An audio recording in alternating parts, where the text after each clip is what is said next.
You're listening to the Murder Speaks podcast, the show that spills the tea about true crime. Here's your host, Wendy Hinbest.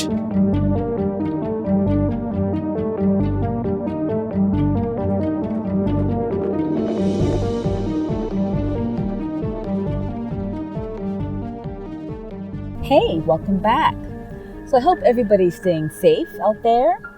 So today's real crime story is about 42-year-old Gail Moody from Little Weechee, Georgia. December 10th, 2007, Gail disappeared.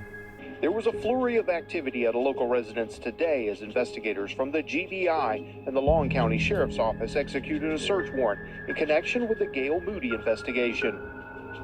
A source speaking off the record told us that CSI technicians are hoping to find evidence that will answer the question of what happened to Gail Moody, who's not been seen or heard from in over 6 months. Her mother called her the morning of December 4th, and she was supposed to call her mother back when she got home, but never did. She was last seen by a friend the afternoon of December 4th. Gail lived in a mobile home. 5 days passed until she was reported missing. Her mobile home was tidy, and her purse was still there. There was no physical evidence of foul play. The police searched the property, but found nothing. Gail's boss talked to police. The police learned that Gail gave a ride home to one of her coworkers. The police talked to the coworker, and he tells the police that he went to his brother's house the day she went missing.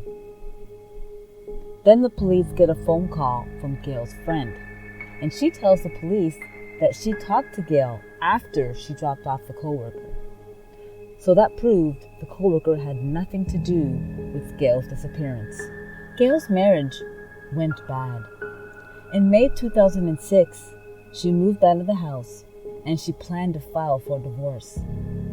The police speak with her husband, and he tells them he had nothing to do with Gail's disappearance. He was active in the National Guard, and he tells them that he was away on a training mission around the same time Gail went missing. So the police speak with the National Guard, and they confirm that he was on base.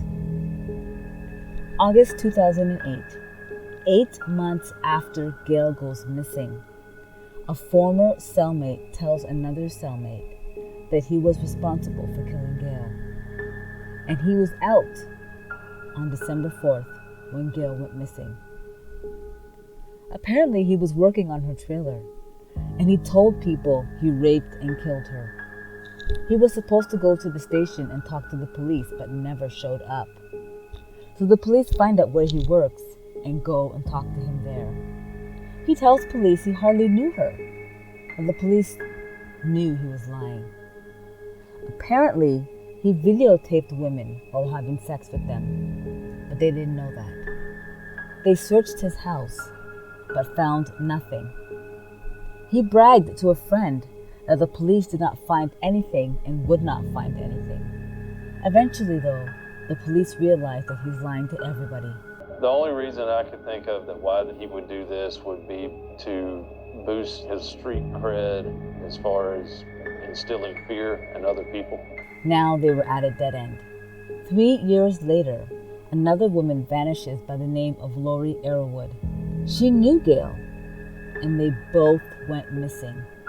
September 28th, the police speak to Lori's and Gail's friend and her husband, Kenneth Lumpkin. After finishing work, he saw Lori the day he went missing.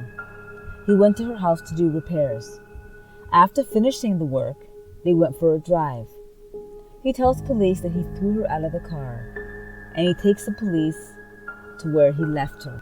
He admitted to killing Lori. The police ask him about Gail, and he tells police that he was homesick the day she was murdered. He denied having anything to do with Gail's disappearance. Of course, the police did not believe him. Kenneth lived next door to Gail, and they were friends.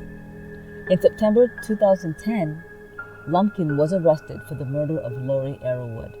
And on August 19, 2013, Lumpkin pleads guilty to killing Lori and gets life in prison without parole. 11 years later, there was an announcement. Kenneth Lumpkin was offered a deal and confessed to killing Gail. The search for answers may finally be over for one local family. Deborah Gail Moody went missing in Long County 11 and a half years ago. Now the GBI says her killer has confessed. He tells police what happened. He starts out by telling us that he went to Moody's house on the pretense that he's going to get some ideas from her for Christmas presents for his wife.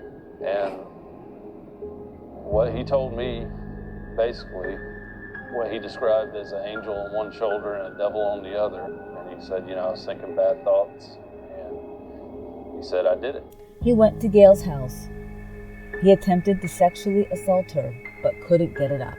He put her in the trunk of his car, took her to his parents' place, and tried to have sex with her again, but again was unable to perform. So he strangled her to death. He tells police where he disposed of her body. Afterwards, he drove to a location and disposed of her body in the woods. They searched, but couldn't recover the body. And they still don't have a body. Okay, thank you so much for listening. If you like it, please share it. Sharing is caring.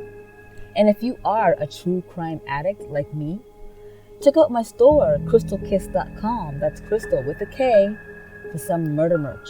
I sell t-shirts, hoodies, and leggings, so check it out.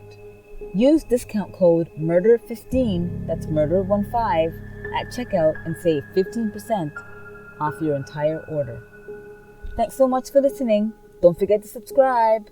Bye.